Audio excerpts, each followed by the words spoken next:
posibilidad ng tagumpay o kabiguan, ng ligaya o lungkot. Kaya marapat lamang na tanggapin si Jesus bilang tagapagligtas at Panginoon. At matapos yun ay panariwain ang katapatan at paglapit sa Kanya bawat araw o day by day. Ang day by day ay naglalayong umalalay sa pang-araw-araw na pamumuhay. Narito po si Kuya Ed Lapis sa mensaheng pinamagatang Wise Judges.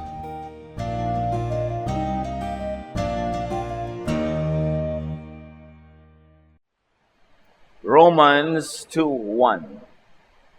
Some of you accuse others of doing wrong, but there is no excuse for what you do. When you judge others, you condemn yourselves. Judging others means committing a self-incriminating sin. Pag ang tao ay naguhusga sa kapwa, ang sarili niya ang kanyang ipinapahamak. Learn from wise judges. Sino ba ang wise judge? Lord, we thank you for this day. We thank you for life. We thank you for your glory that we can feel, we can enjoy, and we can share with one another. Salamat, Panginoon, sa iyong pag-ibig sa amin at ngayon kayo po ay siyang maging tagapagsalita, tagapangaral. Akayin niyo po kami turuan, cleanse us, and empower us to obey your word. Teach us, lead us. In the name of Jesus, your Son, our Lord, our Savior and friend, we pray with thanksgiving. Wise judges. Napakaraming leksyon ng ibang kwento at ilang kwento sa Biblia na kahit paulit-ulitin mo, ay hindi mo ubusan ng itinuturo. John 8:2. Then early the next morning, he went to the temple, meaning Jesus went to the temple. The people came to him and he sat down and started teaching them. So here, the temple, and the equivalent today, the church, can be a classroom of and for Jesusness. Jesus was in the temple, but he was teaching outside of the temple proper. He was in the grounds. He was in the vicinities of the temple, and he was teaching. And what he was teaching was not the main lesson being taught inside the temple, but he was teaching the very, very wisdom that comes from the Father. He was teaching Jesusness. John 8:3-5, as we continue, the Pharisees and the teachers of the law of Moses brought in a woman who had been caught in bed with a man who wasn't her husband.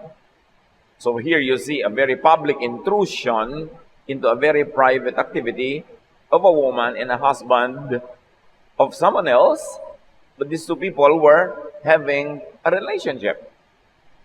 So they brought this woman to Jesus. They made her stand in the middle of the crowd. Then they said, "Teacher, this woman was caught sleeping with a man who isn't her husband. So her private sin is now being made public." The law of Moses teaches us that a woman like this should be stoned to death. What do you say? So Jesus was teaching Jesusness, and the people were now invoking Moses and Mosesness. As we see that a woman, a sinner, was caught in the act, judged according to the law of Moses, condemned by stoning. So here is a showdown. Mosesness, stoning to death, or Jesusness, forgiveness and love. The mob wanted the woman dead, so the temple, and today the church, can be a venue of and for Mosesness, for judging, condemning people. Dalawang magkasalungat na ideya ito, manghusga at hindi manghusga, mangbato at magpatawad, pumatay o magbigay ng buhay. Mosesness in collision with Jesusness. No other story could so clearly define the colliding thoughts or ideas, both recorded in the Scripture. So malaki yung tension. Inabutan ng mga taong gustong patayin yung babae, si Jesus na nagtuturo. At alam natin, mga katuruan ni Jesus, pagpapatawad, pag-ibig sa kapwa, pagmamahal. Pero eto, obligado siyang sumagot kasi they were appealing to the law of Moses, to the traditions of Israel, daang taon, maaaring libong taon, na ito ang umiiral na kalakaran sa kanila. Pag merong nagkakasala, babatuin hanggang mamatay. And here is Jesus sent by the Father Himself to be the light, to be the embodiment, to be the epitome, to be the realization of the goodness and kindness of the Father's love. May stress talaga dito, may tension, dahil magkasalungat na religiosity ang mga ideyang ito. So ang lahat ay hindi humihinga. Nag-aabang sila, ano kaya ang sasabihin ni Jesus? Kasi pag sinabi niyang huwag batuhin, ibig sabihin, huwag sundin si Moses. At pag sinabi niyang huwag batuhin, huwag sundin si Moses, ibig sabihin, ibasura ang kaugalian, ibahin ang pamamalakad, ibahin ang paniniwala, ibahin ang asal. Sobrang laking tension. John 8, 6-7. They asked Jesus this question because they wanted to test Him and bring some charge against Him. So you see, kasi alam nila na pag sinabi ni Jesus na huwag batuhin, pwede na ngayong si Jesus ang batuhin. Pwede nang siya ang idemanda at siya ay mapapatunayang nagkasala. Siya na ngayon ang babatuhin, siya na ngayon ang papatayin. Alam na alam nilang yun ang kakauwian ng usapan. Pag sinabi ni Jesus, huwag batuhin, therefore huwag sundin si Moses. But Jesus simply bent over and started writing on the ground with His finger. Imbes sumagot si Jesus ng salita, ang sagot niya ay gawa. Yumuko siya sa lupa, nagsulat siya sa alikabok, ginagamit ang kanyang daliri. Iniisip ng iba, dahil hindi naman sinabi ng Bible ko ano isinusulat ni Jesus, ay isinusulat niya sa lupa, sa alikabok, yung mga kasalanan ng bawat isang nandun na gustong mambato. Posible naman na yun nga, dahil sa resulta ng kanyang ginawa. They kept on asking Jesus about the woman, not about themselves, but about the woman. Alam niyo, ang isang taong may kasalanan, ang gustong pag-usapan, ibang tao, yung kasalanan ng iba, hindi yung kasalanan nila. The mob insists, because the mob already judged the woman and Jesus. And the mob wants evidence to publicly judge Jesus too. Ang hanap naman nila, hindi yung ebidensya laban doon sa babae kasi meron na sila. Naghahanap sila at gusto nilang gamitin yung babae, yung kaso ng babae, para magkaroon naman sila ng ebidensya laban kay Jesus. So they will hit two birds with one stone. They could kill two people on the same issue, the sin of the woman. Ang babaeng nahuli nila in the act of committing sexual sins could be killed. And if Jesus said, huwag batuhin, Jesus could be killed too. Malaki ang nakataya. Alam niyo kung ba't malaki ang nakataya? Hindi lang yung babae ang nakataya. Hindi lang yung buhay niya. At hindi lang si Jesus. Bagamat napakalaki nung taya na yon. Nakataya tayong lahat. Tayong lahat na nagkasala at nagkakasala at magkakasala pang muli, nakataya din tayo sa usapan. Kasi kung ipababato hanggang mamatay yung may kasalanang babae, dapat lahat din tayo ngayon ay batuhin hanggang mamatay dahil tulad ng babaeng yon, makasalanan din tayo. Iba-iba lang nga ang hugis, korte, detalye ng kasalanan, pero kasalanan pa rin yun. Kaya ang totoo, hindi lang yung babaeng yun ang nakalugmok doon sa kalsada, sa alikabok, na naghihintay na either siya ay mabato o hindi mabato, tayo ang babaeng yun. So anong gusto mong gawin ni Jesus? Ipabato ka para hindi siya masisi? Anong gugustuhin ang babaeng yun? Anong gugustuhin natin? Ano ang gusto ni Jesus? Ano ang gusto ng Ama sa Langit? Dahil ang gagawin ni Jesus ay isang pagpapakita ng kalooban ng Ama sa Langit tungkol sa mga makasalanan. John 8, 7-9. Finally, he stood up and said, "If any one of you have never sinned, then go ahead and throw the first stone at her. Lalong tumingkad at umigting ang pag-iisip ng mga iba scholar na isinusulat talaga ni Jesus sa alikabok ay yung kasalanan ng mga tao doon. At matapos yung ma-establish na maraming kasalanan talagang nagaganap, sinabi niya, gusto nyo batuhin ang babae, tinatanong nyo ako kung pwedeng batuhin. Ang sagot ni Jesus ay, hindi naman huwag batuhin. Hindi rin niya sinabing batuhin. Ang sabi niya, yung walang kasalanan, mauna nang bumato. So hindi siya pwede ngayong idemanda na sinabi niyang huwag batuhin. Hindi rin naman niya sinabing batuhin. Napakagaling ng sagot. Matapos niyang isulat ang mga kasalanan ng mga tao doon sa alikabok, siyempre nakikita nila, curious sila kung ano sinusulat.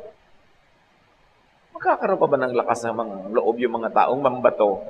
Alam naman nila na sila din makasalanan. Verse 8. Once again, he bent over and began writing on the ground.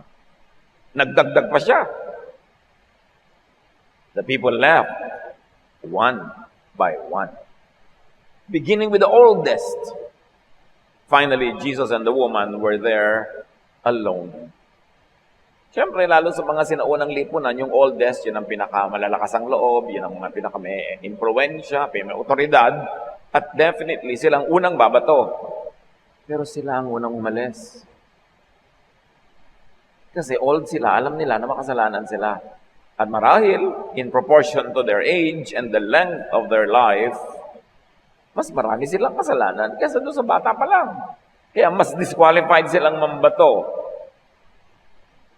It was a stroke of great genius, more than Solomonic, yung ginawa ni Jesus. He established the sinfulness of all the judges there present, and then said, yung sinless, bumato. Siyempre, walang naglakas ng loob, bumato. Yung babae was relieved. And remember, ikaw, ako, tayo, ang babaeng yon. Yung iniligtas ni Jesus sa pambabato, yung iniligtas ni Jesus sa kamatayan, ayon sa katuruan ni Moses, ay tayo rin. The Jesus qualification to stone, meaning the Jesus qualification to judge, to condemn, to punish, or kill, or hurt a sinner, is very simple. Sinlessness.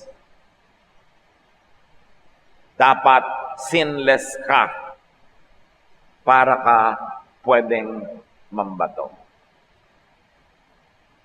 No one qualified, of course. No one qualified to be the first, or the next, or the last, to stone the woman, because all have sinned. Dramatic. But the message is very clear. Hindi pwedeng malito ang sino man na nagbabasa ng mensahe. John 8:10-11, Jesus stood up and asked, "Where is everyone? Isn't there anyone left to accuse you?" "No, sir," the woman answered. Then Jesus told her, though I am qualified, I am not going to accuse you either. You may go now, but don't sin anymore. Baka bukas, kaladkad ka na naman nila dito. Araw-araw. Sabi niya, tigilan mo na yan. Napapahamak ka lamang. At ang lahat ng tao ay nagpapahamak din sa sarili nila. The foolish, self-appointed judges became wise non-judges. This is one of the biggest changes in a human being ever. Yung mga hangal ng mga tao, at hangal sila dahil lang judge sila, gusto nilang mambato, di ba kahangalan yun? Kasi ang walang kasalanan, ang lang pwede ang mambato.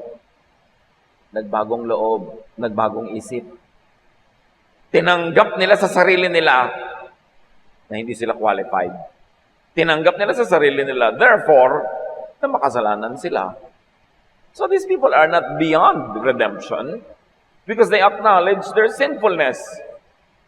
And in acknowledging their sinfulness, they also acknowledge their disqualification from judging others. Kaya yung foolish judges kanina, ngayon wise non-judges. Kaya wise. Ang wise judge, hindi nagja-judge. A wise moral judge does not judge.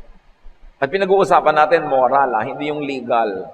Siyempre, kung ikaw ay hukom, nasa hukuman ka ng mga gobyerno, batas, may nagnakaw, may gumawa ng crime, by the book, magja-judge ka. Hindi mo judgment yon based on the book, the law, the constitution of the land. Dapat yon may judgment. Pero yung moral, katulad ng kasalanan ng tao, nangalon niya ba siya, ganito ba siya, ganun ba siya. Pero yung halimbawa, may utang ka sa kapwa, idinimanda ka, of course, it is wise for the judge na parusahan yung nangutang na hindi nagbayad at pilitin siya magbayad according to the law. Hindi ganun ang pinag-uusapan natin ng mga kasalanan na hindi dapat i-judge. Yung moral. Hindi financial, hindi practical. Especially personal morality. In-emphasize nga dito na yung babae nasa privacy of her home. She was doing her sin privately, not publicly, but it was taken out of its very private context and taken to a very public forum. Iniba. 1 John 3:5, but you know that He, meaning Jesus, appeared so that He might take away our sins, and in Him is no sin. Kaya dumating si Jesus ay para alisin, tanggalin, ilayo sa atin ang ating kasalanan as far as the east is from the west. Ang misyon ni Jesus, tanggalin ang kasalanan, tanggalin ang batik, tatak ng kasalanan, tanggalin ang parusa ng kasalanan, at tinanggap niya sa kanyang sarili yung kaparusahan na yun. Jesus is the only one qualified to throw the first stone and to judge sinners. But Jesus came not to judge, but to take away sin. In fact, to justify. Dumating si Jesus upang alisin ang kaparusahan ng kasalanan, ang batik ng kasalanan, yung tatak ng kasalanan, at yung pagiging outsiders ng mga makasalanan, at hindi lang yon, binigyan pa niya ng justification ng katuwiran ng mga makasalanan. Romans 4:25, Jesus was delivered over to death for our sins and was raised to life for our justification. We are not only pardoned, we are not only excused, we are even justified because of Jesus. Na sa tingin ng langit, tayong mga makasalanan ngayon ay banal. Hindi dahil sa ating personal achievement, dahil sa achievement ni Jesus, kabanalang nagiging atin din pag tayo'y nagpapaligtas sa Kanya at naniniwala sa Kanya. Si Jesus na walang kasalanan, qualified na magparusa, manghusga, ay hindi nanghuhusga, in fact, nagliligtas pa nga. Tapos yung mga taong makasalanan, dinadaig pa si Jesus. Sila pa itong mahilig manghusga at laging humihingi ng kaparusahan sa mga nagkakasala.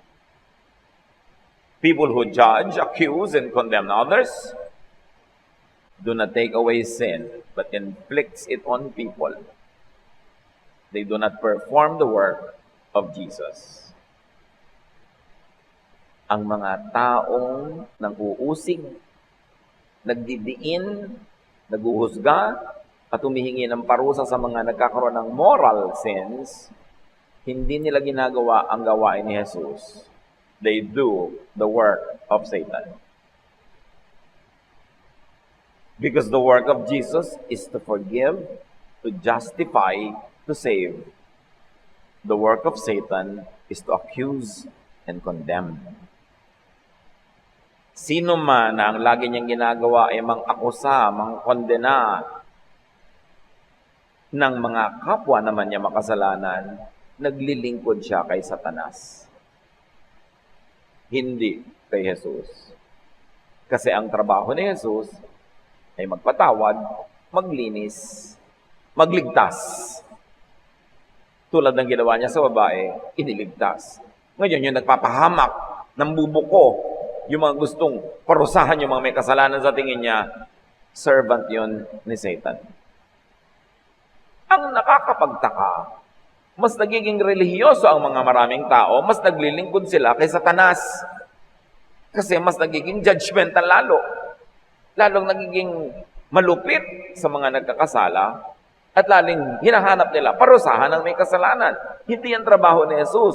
Trabaho yan ni Satanas. Revelation 12:10, for the accuser, meaning Satan, of our brothers and sisters, who accuses them before our God day and night, has been hurled down. Itinapon na daw, ibinagsak yung mapanisi, maghilig mang-akusa, magdemanda. Sabi, itong si Satanas, wala itong ginawa, kundi ang ating mga kapatid sa Panginoon ay laging i-judge, i-condemn, at i-accuse before God. Tulad ng ginawa ni Satan kay Job. Sabi niya sa Diyos, si Job naman, maka-Diyos siyang kasi blessed, mayaman, malusog.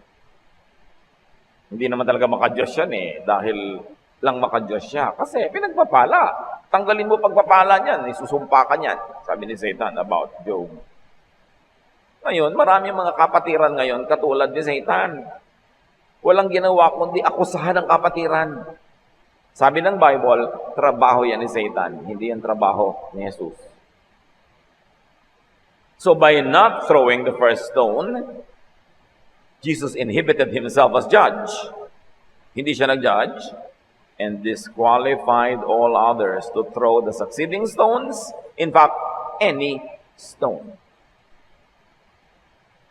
Kung si Jesus na qualified at kaisa-isang qualified mambato ay hindi nambato, ano ngayon ang karapatan natin na siyang actually ay dapat batuhin, anong karapatan natin na tayo pa ang mambato sa ating kapwa? Matthew 18:21, so on. Lumapit si Pedro at nagtanong kay Jesus, Panginoon, ilang beses po bang patatawarin ng aking kapatid na nagkakasala sa akin? Hindi sa iba sa akin. 7 beses po ba? Sinagot siya ni Jesus, hindi 7 beses, kundi 70 ulit na 7. Sa Israel, yung 7 is symbolic of perfection. Ang required lang ng kanilang kaugalian, magpatawad ka 3 times. Pag 4th, pwede man ang hindi patawarin. Si Pedro, inaakala niya siya, napakabait. Sabi niya kay Jesus, 7 beses ko po bang patatawarin ang isang tao nagkakasala sa akin personally, repeatedly? 7. Di po ba 3 lang? So, dinagdagan ko pa ng 4. Ang bait-bait ko na. Sabi ni Jesus, di lang 7. Kulang. 70 times 7. Meaning, endlessly. Gusto ko lang idiin hindi ito yung utang sa pera, pinag-uusapan Yung pagkakasala laban sa iyo personally, sa puso mo, sa dibdib mo. Kasi baka ganito ng mga iba na may utang sa pera no? Magpalusot. May utang sa mga sweldo, may utang sa pasweldo. Hindi ito pinag-uusapan, yung mga moral personal sins like adultery, like yung mga ganon, tulad ng babaeng binato. At sabi ni Pedro, nagkasala sa akin. Imagine, yung babaeng nahuli sa act of adultery, hindi naman siya nagkasala sa bawat isang member ng community Kung nagkasala man siya sa sarili niya, doon sa partner niya, at kung may asawa yung partner niya sa asawa nun, pero hindi sa lahat ng gustong bumato sa kanya. Wala talaga silang karapatang mambato. So si Pedro, sabi niya 7 times, para siyang generous. Parang wow, 7, lampas-lampas sa hinihingi ng kaugalian. Pero sabi ni Jesus, hindi, kulang. 70 ulit na 7. Sapagkat ang kaharian ng langit ay katulad nito, sabi ni Jesus. Ito ang illustration ni Jesus. Ipinasya ng isang hari na hinga ng ulat ang kanyang mga alipin tungkol sa kanilang mga utang. So this is unpaid utang or it led to slavery. Pagka hindi ka nakakabayad ng utang, nagiging slave ka.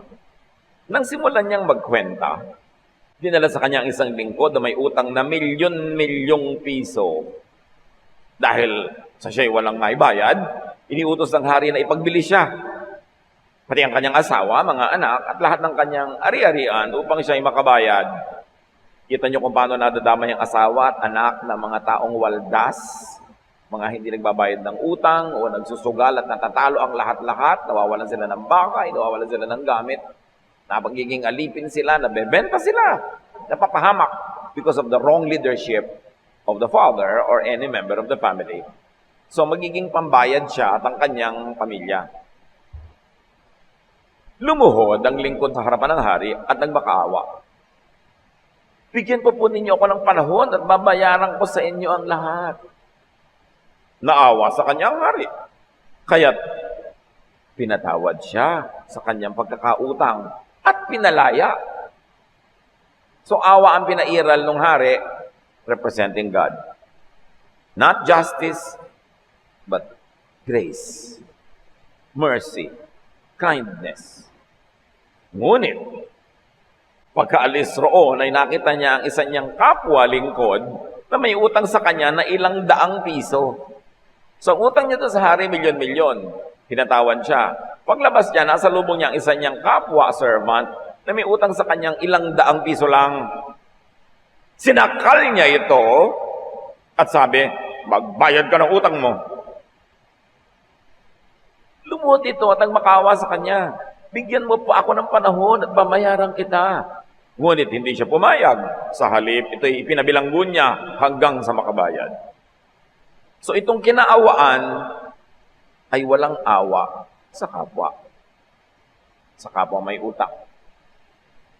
Sumama ang loob ng ibang mga lingkod ng hari sa pangyayaring iyon, kaya't pumunta sila sa hari at nagsumbong. Ipinatawag ng hari ang lingkod na iyon. Napakasama mo, sabi niya. Pinatawad kita sa utang mo sapagkat nagmamakaawa ka sa akin. Naawa ako sa iyo.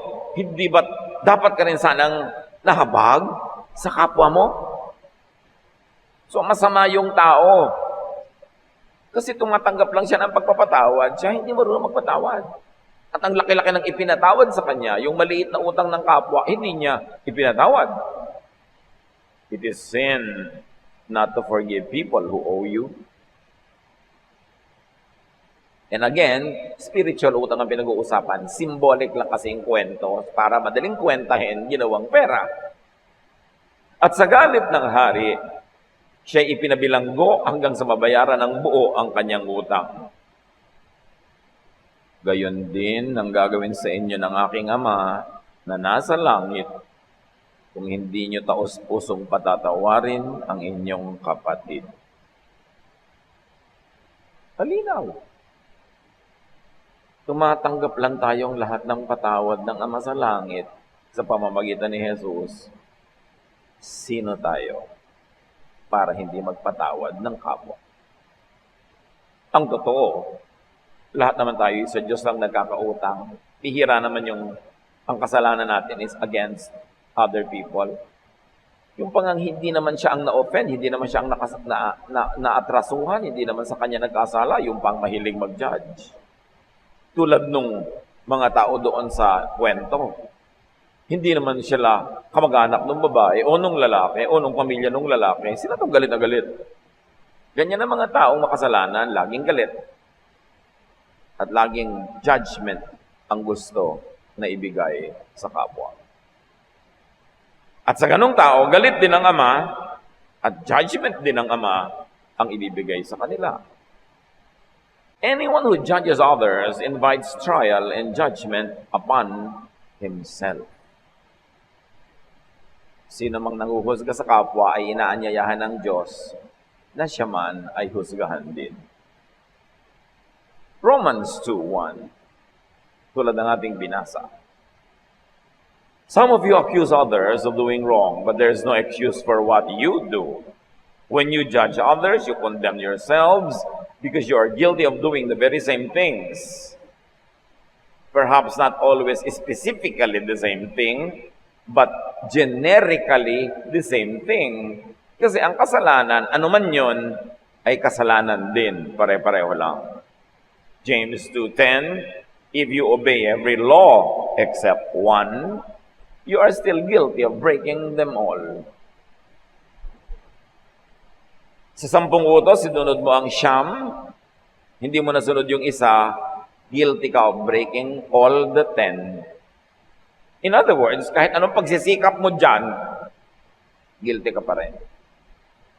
Kaya walang maglalakas ng loob na bumato kasi lahat guilty. Romans 3:23, for all have sinned and fall short of the glory of God. Romans 3:10, as it is written, there is no one righteous, not even one. Wala ni isang matuwid. Walang righteous, ang meron lang, self-righteous. Yung nagpo-promote ng sarili, nag-aangat ng sarili, walang malinis, meron lang naglilinis-linisan. Walang banal, meron lang nagbabanal-banalan. Walang santo, meron lang santong kabayo. Sabi nga ng kanta. At kung sino ang mas relihiyoso kung minsan, mas santong kabayo. Ang hilig mambato sa kapwa, ang hilig manghusga, dahil lang may namemoryang 10 verses. Dahil lang hindi siya nagkakasala sa ibang larangan ng buhay, pero siyempre may kasalanan din siyang iba. At kung talagang wala na siyang kasalanan, isa na lang natira. Judgmentalism, isa sa mga pinakamalalaking kasalanan kay Jesus yan. So kasalanan pa rin. Kahit wala kang kasalanan ni isa, nang judge ka ng kapwa mo, yun na yung kasalanan mo, may kasalanan ka na rin. Walang ni isang matuwid. No one is qualified to claim sinlessness. No one is qualified to judge others and to throw the first or even the succeeding stones. In the story, the unwise judges became wise non-judges. It's a great story of transformation. Dakilang kasaysayan ng pagbabagong loob, paghuhunos sa dili, pag-iisip, at pagsuri sa sarili. Buti pa sila natuto. We should learn from them. Ano ang sigaw ni Darna? Ding ang bato. Dapat tayo, ding, bitawan ang bato. Hindi tayo dapat mambato. Kasi parang boomerang yan, babalik sa atin tatama. The imperfect, the sinful cannot judge others. The wise do not. The wise will not judge others. Sabi ni Jesus, Matthew 7:1-2, don't condemn others, and God won't condemn you. God will be as hard on you as you are on others. He will treat you exactly as you treat them. Kanya, huwag kang mangkondena ng iba para hindi ka ikondena ng Diyos. Magiging kasing higpit sa iyo ang Diyos kung gaano ka kahigpit sa iba. Kung paano mo itrato ang iba, ganun ka itatrato ng Diyos. But many still insist, di po ba sabi naman ni Jesus, sin no more? Yes, sin no more. But Jesus did not say, if she sins again, you judge her na. No. This does not allow, entitle, and commission anyone to judge others, even if they sin again. Si Jesus lang may sabi, don't sin again. You'll get into trouble. Pagtutulong-tulungan ka na naman nila, pero hindi ko man nag-sin again na siya, pwede nang batuhin. Wala pa rin may karapatan. And especially if the sin is not committed directly or personally against you, wala kang karapatang mambato. Naku, pastor, yun pong ganong babae, nakikiapid sa ganon. Sa'yo ba nakiapid? Hindi po. Asawa mo ba yung pinakaapiran? Hindi po. Therefore, wala kang kay. Hindi naman sa'yo nagkakasala, ba't ka nakikialam? Pero yung may utang po sa akin, ayaw bayaran. Ayan, may kaso, pwede. Lalo ko yung utang niya, property, physical, money. Binabayaran talaga yan. Pero yung naku, masama po ugali niya, hindi siya mabait sa akin. Moral sin. Sin against the spirit, against the emotion. Patawarin mo na, kasi ikaw din naman, sinasaktan mo ang puso ng Diyos, pinapatawad ka, so magpatawad ka ng iba. Huwag mong gayahin yung katulong na milyon-milyon ang pinatawad sa kanya, tapos yung daan-daan piso lang, hindi niya ipinatawad sa iba. And ask, against whom could people sin? It's only against God. But if God mismo forgives, dapat we also forgive. Ask, against whom could people sin? Against specific people. If you sin against specific people, seek forgiveness from the aggrieved. Pero walang karapatan yung iba na hindi kasali sa kwento na i-judge ka kahit may kasalanan ka pa. Hindi ko man nagkasala ka, para ka ng pinipit na luya, baw ka na to everybody, kahit hindi naman sila yung pinagkasalaan mo. Wala silang pake. Sasabi diba, hoy, makasalanan ka, hindi ako sa'yo nagkasala, wala kang pake. Then humingi ka ng tawad doon sa taong pinagkasalaan mo, humingi ka ng tawad sa Diyos. Pero yung ibang nanonood lang, wala silang pake na makialam sa'yo. Dapat alam mo rin yung right mo as a child of God. Hindi kita judge, hindi kita savior. So ba't ka nakikialam sa kwento na ito? Okay, magandang magpaalalahanan, but in love. You want to rebuke one another in love? Pero yung pinag-uusapan mo sa presence ng iba, hindi rebuke yun. Chismis ang tawag doon. Tapos yung personally, pupuntahan mo lang mag-isa, papaalalahanan mo, maganda yun. Pero hindi pinag-uusap-usapan nyo. At pagkatapos, babatuhin ninyo, huhusgahan nyo. Hindi na rebuke ang tawag doon. Judgment na. The aggrieved is taught to forgive endlessly, 70 times 7, and not to condemn or throw stones. Yung audience, yung Uzi, walang karapatang mag-condemn. Tandaan nyo yun. Tayong lahat, wala tayong karapatang mang-usig sa kasalanan ng iba.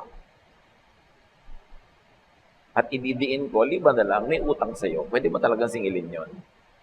Lalo't material thing na nasusukat at dapat lang talagang bayaran. The ancient context of the law was primitive. Bakit gano'n nung araw ipinapabato pag nagkasala? Because it was tribal dynamics. It was about community relations. Nung nagsisimula pa lang ang civilization ng Israel, tribo pa lang sila, konting pamilya. Hindi pwedeng gumulo. Hindi pwede yung ikaw ay hindi mo asawa, nakikiapid ka doon kasi paano na yung anak niya, paano yung asawa niya, magkakagulo kayo. At pag hindi na united yung community, matatalo kayo ng ibang mga tribo kasi tribal nga eh.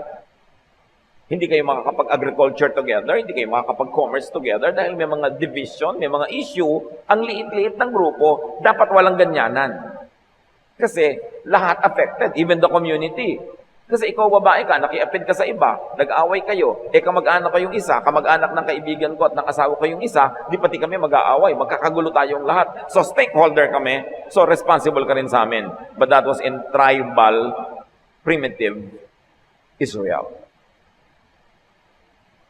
But from the Genesis to the New Testament, alam natin marami ring nangyaring pagbabago. Hindi naman lahat ng moralidad ng Old Testament carried over to the New Testament.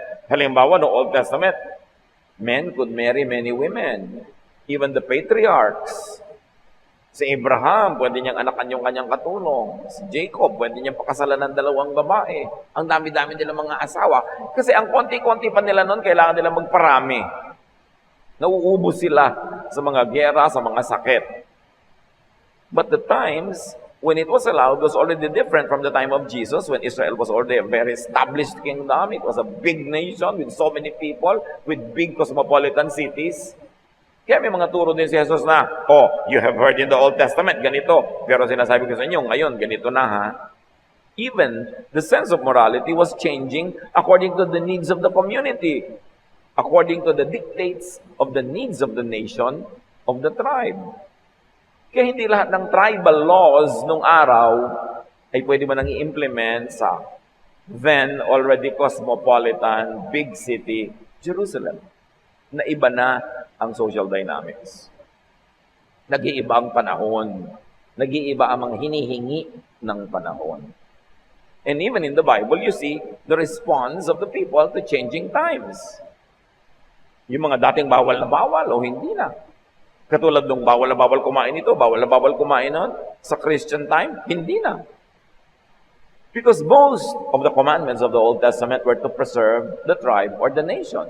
Yung bawal kang kumain ng baboy, bawal kang kumain ng sugpo, bawal kang kumain ng ganito, pinauso kayo ng mga priest talaga para ang mga Israelites na huwag makisalamuha sa ibang lahi in Babylon. Most of these commands and these teachings were developed during the captivity in Babylon when the Israelites were together with so many other nationalities all together in the big city of Babylonia. And they were afraid that they might lose their identity and not be able to return as one people to Jerusalem. Therefore, bawal makisalamuha sa ibang lahi. At para huwag sila makasalamuha, eto na yung bawal kumain ito, bawal kumain nun. So paano ka pupunta sa mga bahay ng non-Israelites? Sa iba yung pagkain. Paano ka ngayon mag-host ng kainan sa bahay mo? Iba yung kinakain ng mga magiging bisita mo. Ang bunga tuloy, hindi ka na lang nakikisalamuha. Tulad ng Sabbath. Ganun ba talaga kahalaga yon o may function yon?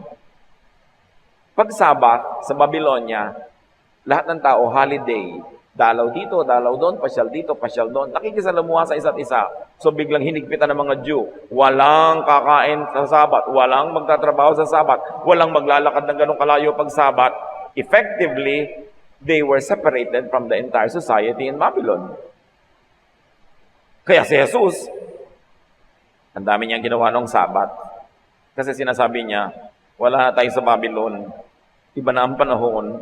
Hindi na nagsaserve ng function yung mga rules na yan, na ang tunay lang namang dahilan para ihiwalay tayo sa ibang lahi. We're already an identity, we are a nation, we know ourselves, we can feel secure about going about with foreigners without losing our identity. May mga social functions, yung mga batas na yan, hindi lang laging inilaglag mula sa langit. And to be observed for all time, in all places, by all people. Tinitingnan mo rin, ba't ibinigay? Ano ang purpose? And some of those laws outlived their purpose. Kaya yung batuhan na yan, kung talagang kailangan at dapat, di dapat ipinagawa ni Jesus. Pero dahil hindi niya ipinagawa, ibig sabihin, hindi na kailangan, hindi na dapat. In this personal, private sin, the mob was not even involved or aggrieved or endangered. Hindi naman nalagay sa alanganin ng security nila, yung buhay nila, dahil yung babaeng yun went to bed with someone, not her husband. They were no longer stakeholders. We are not justifying what the woman did. But what we are saying is, hindi justified yung reaction ng community sa babaeng ito. Kaya yun ang paninindigan ni Jesus, ang linaw-linaw. Why would Jesus not have the law applied if it should have been applied? Ito lang talaga ang tanong. The law of Moses required that this woman be stoned to death. Why would Jesus not have the law applied? Either Jesus was a lawbreaker or a lawgiver. In fact, he is a lawgiver because he gave already another law, the law of love. They barged into the woman's private space and time and activity, imposing ancient social control regulations in the then already modern and cosmopolitan Jerusalem. They were insisting on a primitive punishment on the woman. But Jesus said, the people have no right to meddle or judge or punish. Ask, how many times should the sinner be forgiven for a personal act? Jesus said, endlessly. The kingdom of God, certificate of sinlessness. This certifies that blank, your name, is sinless and therefore qualified to judge other people. Kung sinless kayo kapatid, write your name. Go ahead, write your name. Given on this, what day of this month? In my year, certified and awarded by Jesus Christ. Anybody qualified, sinless, go ahead, write your name. And stand up so we can worship you. And we can ask you to save us because you are sinless. But, kung wala kayong lakas ng loob na ilagay ang pangalan nyo dito, you are a wise non-judge. You are wise. Yung may lakas ng loob, isulat nyo, ikwadro nyo, ilagay nyo wherever you can see it, and judge everybody you see. Pero yung wala kang lakas ng loob, ikwadro nyo pa rin. Put it where you can see it to remind you na wala kang kay. Sabihin nyo nga sa katabi nyo, wala kang kay. With feelings. At wala rin akong kay. No? Matthew 7, 1-3. Sabi ni Jesus, you can see the speck in your brother's eye, but you don't notice the log in your own eye. God will be as hard on you as you are on others. He will treat you exactly as you treat them. Don't condemn others, and God won't condemn you. So am I qualified? Am I certified to judge others? The answer is clear. Inilaglag ang mga bato, walang may karapatan. Luke 6:37-38, Jesus said, don't judge others, and God won't judge you. Don't be hard on others, and God won't be hard on you. Forgive others, and God will forgive you. If you give to others, you will be given a full amount in return. It will be packed down, shaken together, and spilling over into your lap. The way you treat others is the way you will be treated. Ang tunay na pinag-uusapang siksik, liglig at umaapaw na ibibigay sa iyo ng Diyos, pag nagbigay ka, hindi pera, pagpapatawad. Pag nagpatawad ka daw sa iba, ibinigay mo yung patawad na yon, ang ibibigay din patawad sa iyo ng Diyos ay siksik, liglig, umaapaw. 1 Corinthians 10:12. So if you think that you are standing firm, be careful that you don't fall. Kung ngayon, banal ka, tama ka, okay ka, huwag kang basta-basta mag-judge ng iba. Magdahan-dahan ka. Kasi hindi mo alam, baka bukas, ikaw naman yung lalaglag. Ikaw naman ang mangangailangan ng habag at patawad. Don't burn the bridge over which you too must pass. Watch and be answerable for your own soul. Judge only yourself. Ang ating certificate of sinlessness, titigan nyo ng 1 minute at manalangin kayo sa Diyos. Salamat, hindi kayo qualified. Kasi kung qualified kayo, baka qualified din yung katabi nyo, edi batuhan tayo ng batuhan. Titigan nyo mga kapatid, and thank God that Jesus forgives us, that God is love.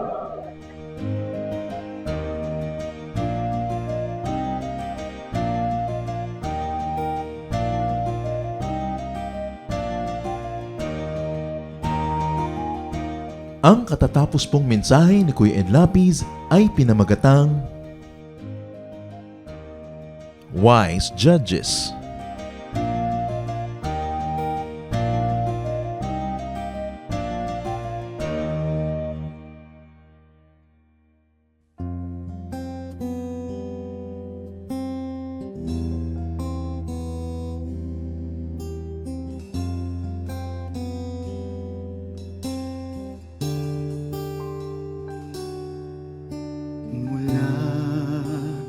Sa sinapupunan, ako'y iyong kilala.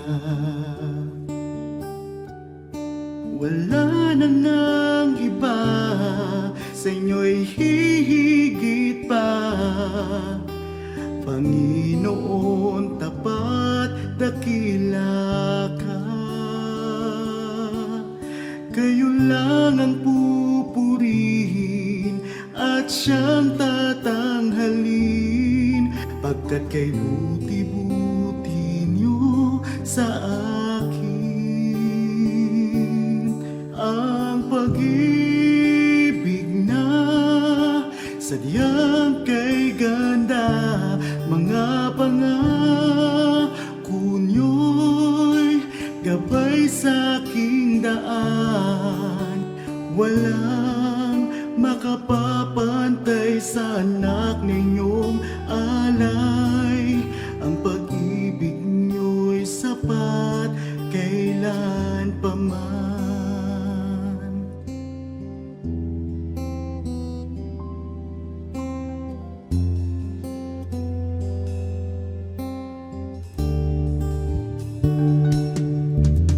Tinawag niyo akong kaibigan, kahit na ako ay pariwara. Sagat sa labis ang inyong pagmamahal, sa tupang sa kawan na nawala.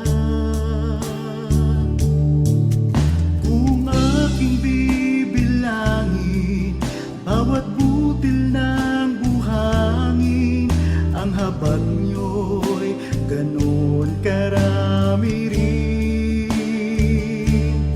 Ang pag-ibig na sadyang kay ganda, mga pangako niyo'y gabay sa aking daan. Walang makapapantay sa anak na inyong alay. Ang pag-ibig niyo'y sapat kailan pa man. Paano ba masusukat taas, lalim, layo't lawak ng pag-ibig niyong sadyang walang hanggan, walang hanggan. Ang pag-ibig na sadyang kay ganda, mga pangako niyo'y gabay sa aking daan. Walang makapapantay sa anak na inyong alay. Ang pag-ibig niyo'y sapat kailan pa man.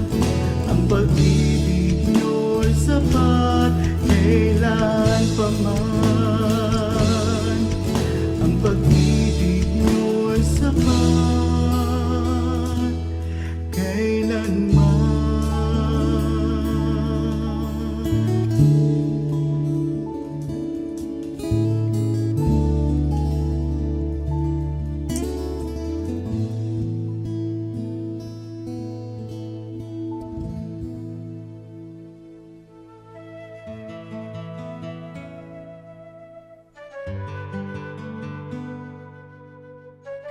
Bakit sinasabi nating Aba, Ginoong Maria habang babae naman ang tinutukoy? Ang Filipino, lalo ang Tagalog, non-sexist yung language na yan.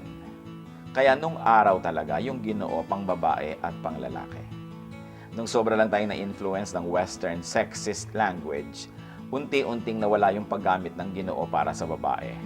Pero talagang katulad ng word na bayani, babae at lalaki, pareho yan. Biyanan, babae at lalaki, parehong word. Yung Ginoo, yan ay ginagamit din sa babae at sa lalaki nung araw. At yung dasal na Aba, Ginoong Maria, na-compose yan o na-translate nung unang panahon pa na yung Ginoo, ginagamit pa para sa babae.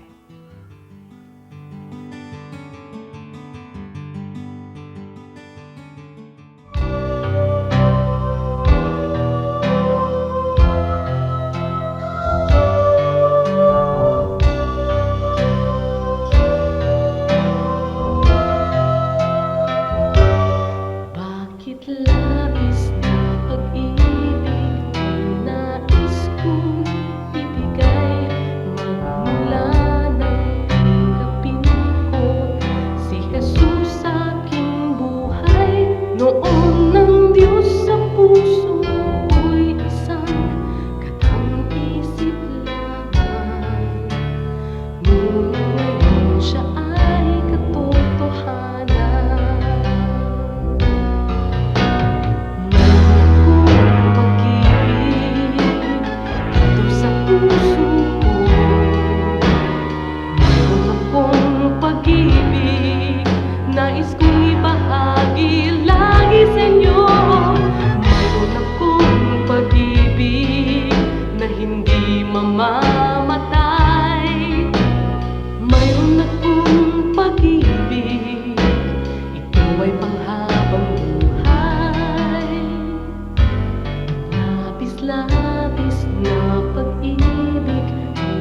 sa'yo'y naghihintay. Pag sa puso'y tanggapin mo si Jesus na siyang buhay. Noon ng Diyos sa puso'y isang katang isip lamang. Ngunit ngayon siya ay katotohanan. Mayroon akong pag-ibig dito sa puso ko. Mayroon akong pag-ibig nais kong ibahagi lagi sa inyo. Mayroon akong pag-ibig na hindi mamamatay. Mayroon akong pag-ibig, ito ay panghabang buhay. Mayroon akong pag-ibig, ito ay panghabang buhay. Mayroon akong pag-ibig, ito ay panghabang buhay.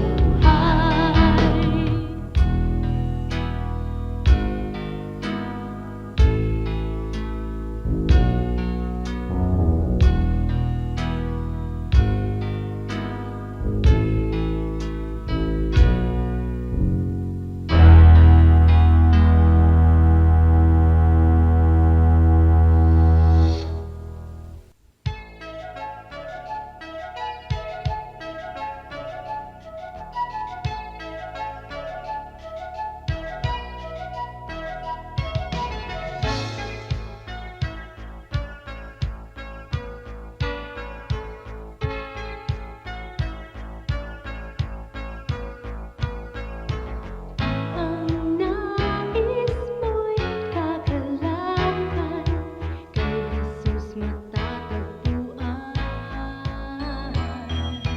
Kagalakang di magmamaliw, ngayon at magpakailanman. Kahit sa kabila man ang iyong pagdurusa, kung siya ang kasama ay kayang magsaya. Kagalakan ng puso ay makakamtan pag si Kristo sa buhay. Ang iyong paglingkuran kay ganda ng mundo, kung malalaman mo na siya'y laging nagmamahal sa'yo.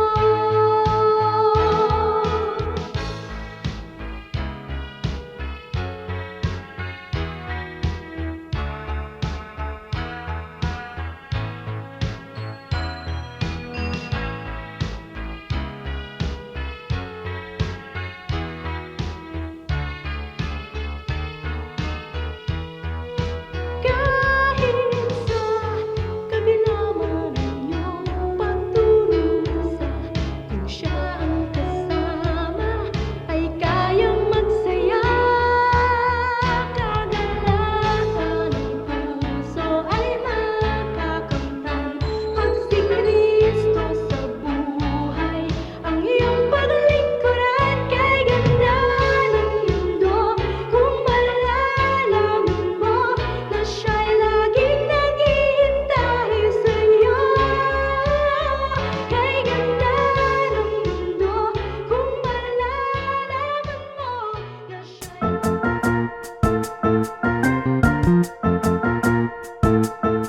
Oras na po para pansamantalang magpaalam ang programang Day by Day. Tayo po'y magsama-sama tuwing ika-6 hanggang ika-7 ng umaga, araw-araw. Magandang umaga po at mabuhay ang Panginoong Hesus!